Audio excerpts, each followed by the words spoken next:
maalmaha waxaa socda shirar amniga oo madaxda qarankana aan kula jirnay ujeedaduna ay ahayd sidii caasimadan amnigeedii loo xoojin lahaa loo sugi lahaa shacabkana ay u heli lahaayeen kalsooni buuxda arrintaas ku aadan si taas loo helo waxaa bilowday howlgallo ay ciidamada amnigu ay ka wadaan caasimadda waxaan rabnaa shacabku in howlgalladaas ay hay'adaha amniga kala shaqeeyaan u fududeeyaan u sahlaan si aan amnigu waa waxaan wada leenahay aan u wada ceshano waa dareemi karnaa in culaysyo ka imaan karaan howlgallo haddii la qaadayo oo guryihii la baarayo oo xaafadihii la tegayo taasna waxaan rabnaa in culeysyadaas jiro dulqaad la muujiyey samir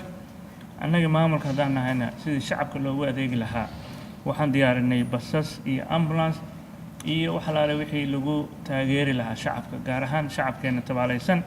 oo goobaha uu ka socdo howlgallada ay saameyn ku yeelato waddooyinka xiranna inaan u diyaarinay gaadiid loogu talagalay oo haddii qof nugul ama waayeel ama caruur ama dad bukaana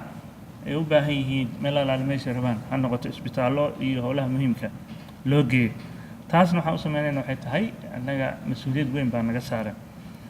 sidaas daraaddeed waxaan aad iyo aad u codsanaynaa warbaahinta soomaaliyeed kaalin weyn ayaa uga aadan arrimahan sugidda amniga caasimadda kooxaha argagixisadu sababta ay u beegsadaan caasimadda sababta ay u beegsadaan meelaha halbowlaha ah sababta ay shacabka iyo waqtiyada weliba shacabka uu aad ugu badan yahay goobaha ay wax ugu qarxiyaanna waxay tahay inay adduunka fariin u diraan ay yidhaahdaan soomaaliya iyo caasimaddeeda amni ma aha nabad maaha haddaba waxaan ka codsanaynaa warbaahinta soomaaliyeed oo runtii aan aad iyo aad u ammaanayno in arrimaha argagixisada nafta u celinaya oo ah boonbooninta iyo in arrimahaas aan aad iyo aad nogala shaqaysaan sidii aan fursad loo siin lahayn waayo caalamka waa la socotaan New Zealand falkii ka dhacay ee u dambeeyey argagixisadu waxay isku dayeen ayagoo og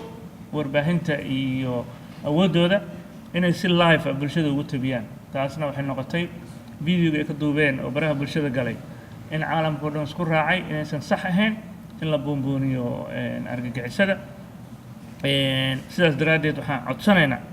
warbaahintu inay arrimahaas aad iyo aad nogala shaqeeyaan sidoo kale baraha bulshada oon aragnay inay shacabka sii cabsi gelinayaan siyaasiyiin isticmaalaysa arrimaha amniga siyaasadeynaya arrimahaasoo dhan waa arrimo runtii aan shacabku u baahnayn ujeeddada laga leeyahayna waxaa waa in la argagixiyo shacabka horumarka caasimaddan ay ku tallaabsanayso oo aan maalin walba ka shaqaynayno sidii aan waddooyinka u dhisi lahayn sidii ganacsiga aan ugu sahli lahayn inay horumarkooda sameeyaan sidii iskuulladii lacag la-aan looga dhigi lahaa isbitaalladii arrimahaasoo dhan horumarka caasimadda ka socoto ayay ka soo horjeedaan kooxuhu argagixisada sidaas daraaddeed waxaan rabnaa in arrimahaas sidaas loo fahmo intaas ka sokow waxaan rabaa inaan shacabka si gaara ugu sheego shirarka amniga aan ka qayb galayay muddada 10 sano aan joogayna runtii madaxweyne farmaajo iyo ra'iisul wasaare khayre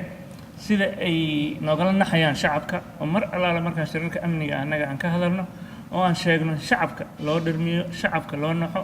runtii ayagii madaxduna aad nooga horeyso ay mar walba si adag ula xisaabtamaan hay'adaha amniga marka ay noqoto shacabka iyo dhibaatada soo gaaray